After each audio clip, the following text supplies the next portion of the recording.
Paint a picture. It'll last longer. Welcome to Night Vale.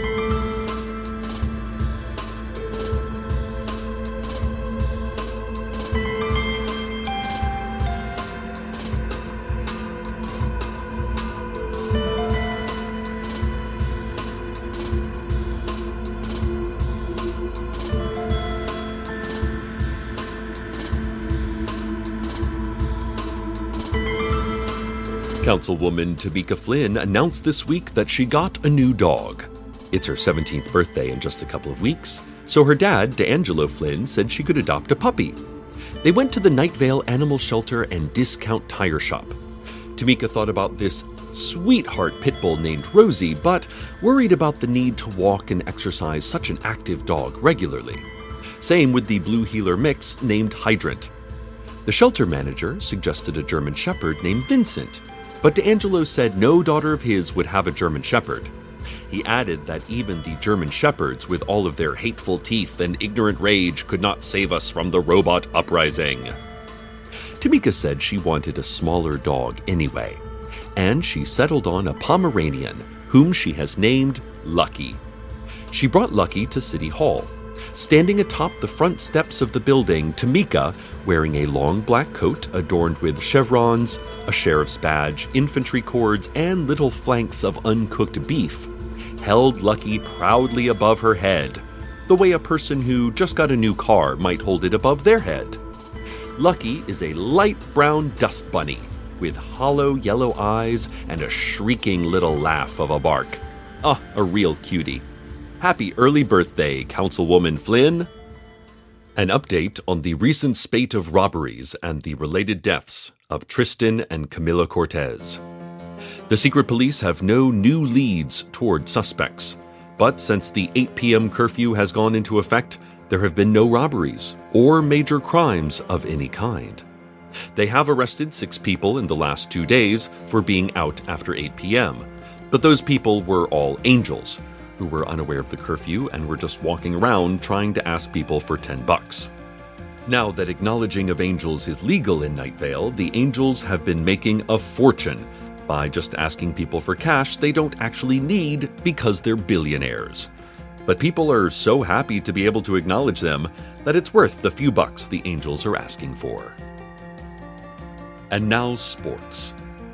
The Night Vale Scorpions wheelchair basketball team lost the state preseason tournament last weekend, 81-72 to the Pinecliff Lizard Monitors. Pinecliff forward Helen King led all scorers with 30, and Night Vale point guard Janice Palmer set a state record in assists with 22. 22 assists in a game. That's empirically the most helpful game a Night Vale player has ever had. Y'all, Janice is my niece. It's a shame to lose, but it is only the preseason. There's still a chance to win the division. Unfortunately, I heard from Janice's dad, Steve, that Janice is not handling the loss very well. Steve said Janice works really hard to get assists because she wants to be a leader to help other people score the points. And even though she set a state record in assists, they still lost. Steve said Janice is working even harder on her passing skills and on running the high pick and roll, which is a basketball term that Steve explained to me, and I knew I wouldn't understand it, so I wrote down what Steve said verbatim. Let's see, here's what he said a high pick and roll was. Quote, so the defender's guarding, right, like this, and then an offensive player comes over here like whoosh, and then the ball handler goes like zam, and then they go all, and then whoom! Well, best of luck in the regular season, Janice. Michelle Wynn, owner of Dark Owl Records, said that her store was robbed several weeks ago during the height of the robbery spree. She remembers a person coming in wearing a mask, holding a gun, and smelling like fertilizer. They asked for cash, and Michelle gave the thief a velvet sack full of item number 4 bank run gravel, which is her preferred currency these days. The robber then grabbed a stack of LPs from the new release section and left. Michelle said she didn't report the robbery because she didn't really feel like it was a robbery. It's not like anyone listens to music anymore, she said. Music is dead. If they had stolen the sound of traffic and sirens and low-flying aircraft, I would have felt truly violated. But who's going to miss Keith Urban on vinyl? Michelle added that everything is music, and music is nothing. And then she closed the store for the day to go shout poems at passing trains with her friend Maureen. Tamika Flynn and her new dog, Lucky, have been making appearances across town at local businesses, assuring the owners that the town is safe. In addition to her dark coat with its many pins and stripes and medals and cow flesh, Tamika has begun wearing leather riding boots, a tricorn, and spike-studded knuckle rings. She's really taken to the politics of her job, bringing along a camera crew to record these positive interactions with her constituents. It should be noted that there have never been elections for city council in our town's history. Even Tamika joined the council through coercion, not campaigning. Perhaps this isn't just a photo op. Perhaps she really does care about the well-being of each of her citizens. She might be my new favorite council member. Frances Donaldson, owner of the Antiques Mall, said she was so happy to see Councilwoman Flynn in her store. Tamika shook her hand and told her everything would be okay, that she would not let anyone rob Frances of her antiques. I mean, these antiques are cursed as all get out. Anyone tries to touch one of these things, they'll be living in a psychological terrorscape, Donaldson said. But it was nice of the young lady to say so. Frances then sat by the window and thoughtfully watched a distant plane pass across the sky.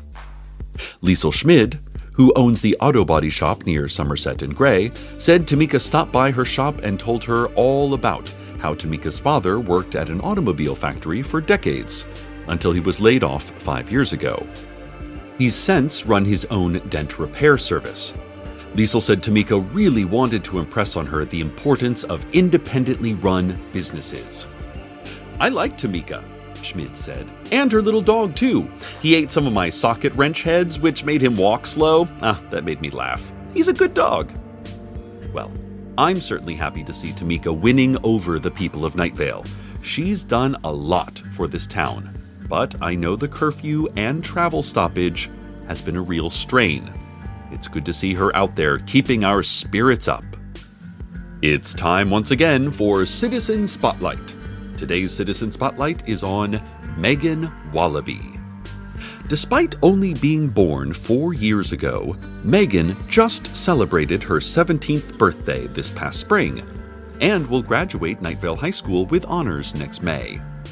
Megan enjoys athletics and biology classes and hopes someday to run her own clinic. She wants to go to a university and major in physical therapy next fall, but she's not sure where that will be just yet.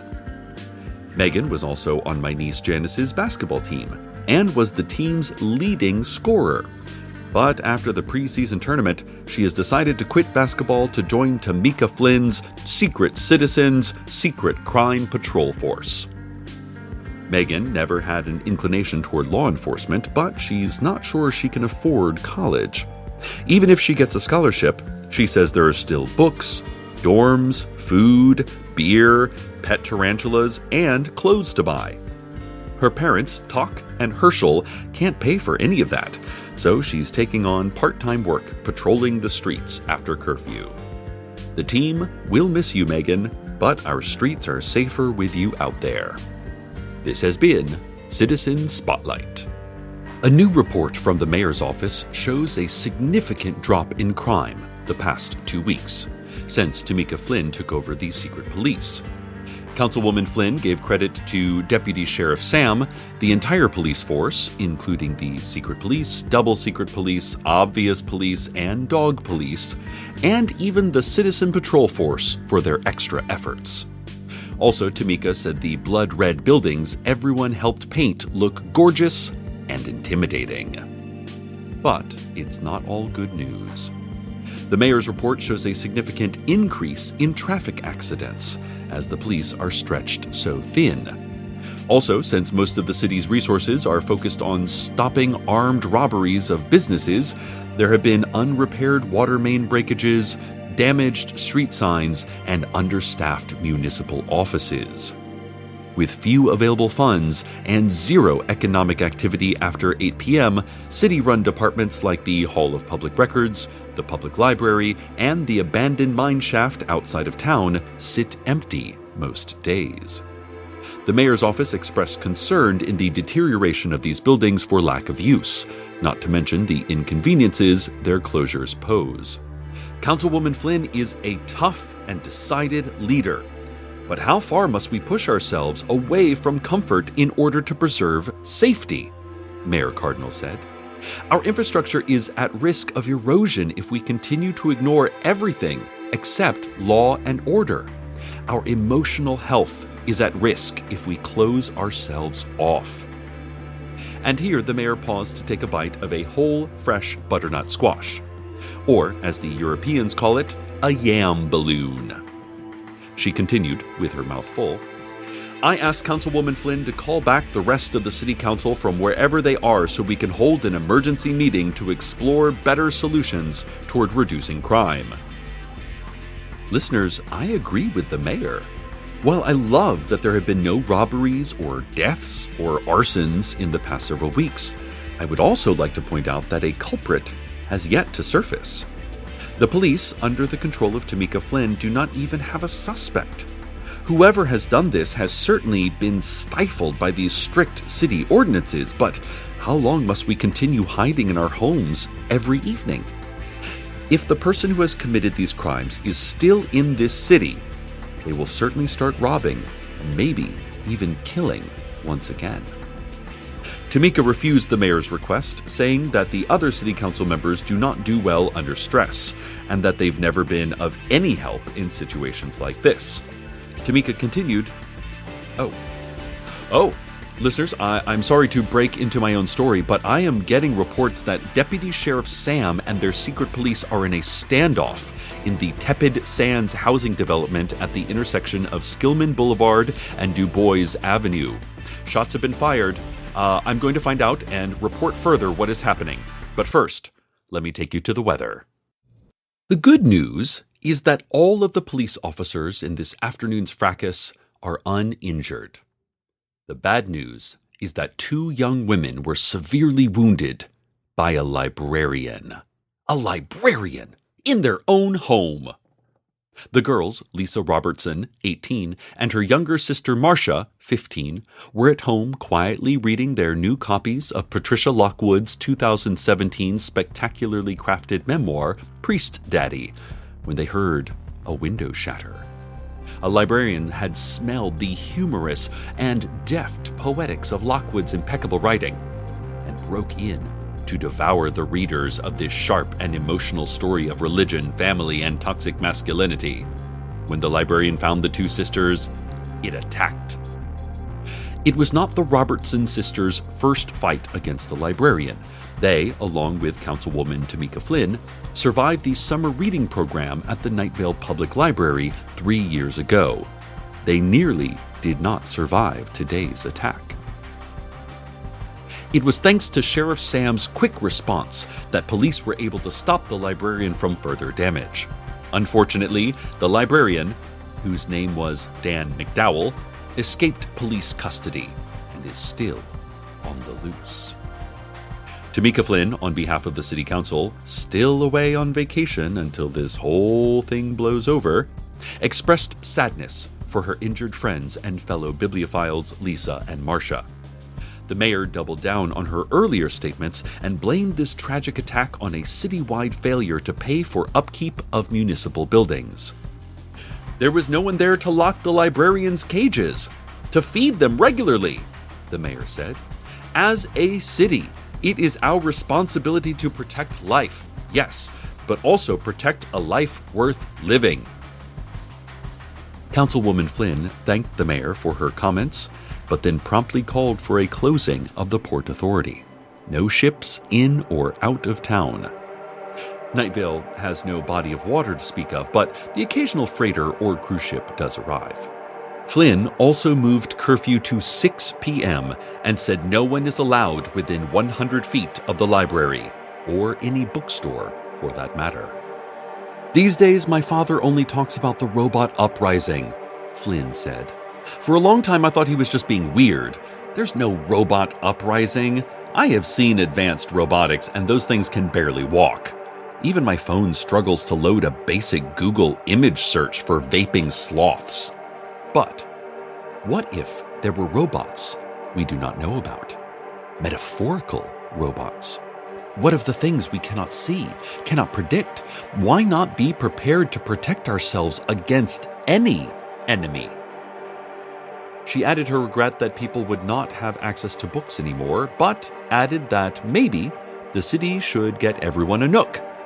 Is Nook still a thing? Flynn added. Whatever. Mayor Cardinal, let's have the city buy everyone an e-reader. Flynn concluded her speech with, I know curfew is early, but curfew doesn't apply to law enforcement. You're all welcome to join my new vigilante citizen squad. Help us beat the hell out of crime after dark. Lucky laughed, or barked, it was unclear which, and they both left, Tamika's spurs rattling and long cape swishing. The mayor has appealed to the public for support, stating that once we have a full coroner's report on the bodies of Tristan and Camilla Cortez, we can engage in a true investigation rather than martial law. But given Tamika's success in eradicating the robberies, most people still trust her ability to stop librarians. I mean, battling those things is her specialty. There's no one better. I'm not really afraid of robbers who target businesses. I mean, who's going to hold up a radio station or a science lab where my husband works? But if librarians start believing they can wander anywhere, attack anyone reading any old book by one of America's foremost poets and wordsmiths, then they could attack me, or Carlos, or Steve, or Abby, or Janice. I know it seems like I'm scared, but I'm not. Like you, I'm just wary of lurking disaster. Plus, there's so much to keep me entertained at home after curfew. It's not like the 1990s when the only technology we had was putting on politically satirical puppet shows using rocks with cartoon faces drawn on them. It's actually enjoyable to turn in early each night. I've got an Xbox, a VR helmet, some vegetation that is totally legal, and Susan Willman's HBO Go password, which Steve cribbed for me. It's great. I don't know how long we can keep this up, but for now, I just want to feel safe. Stay tuned next for... Wait, hold on. Oh, I just received a fax that the coroner's report has been completed, Night Vale, and... Oh, wow. Oh, you're not going to like this. You know what? Let's save it. It's almost dark, Night Vale. Curfew is almost upon us. This will pass, as all things will pass. We're in good hands, in Tamika's hands. If there's anyone who knows how to protect us from librarians, she does. Stay tuned next for the sound of two men cuddled up in bed watching the new season of Insecure. And good night, Night Vale. Good night.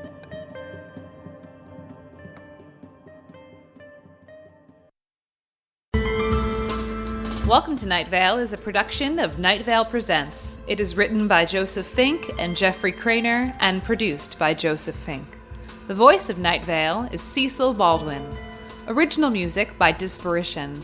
All of it can be found at disparition.info or at disparition.bandcamp.com. This episode's weather was TMI by Josie. Find out more at josieofficial.com. Comments, questions, email us at info@welcometonightvale.com or follow us on Twitter at Night Vale Radio. Or dig a deep hole. Deeper than that. Deeper than that. Check out welcometonightvale.com for more information on this show and our new novel from the world of Night Vale, It Devours, which comes out this month. Today's proverb, pull this lever. Don't worry, you will never know the result. There will be a result.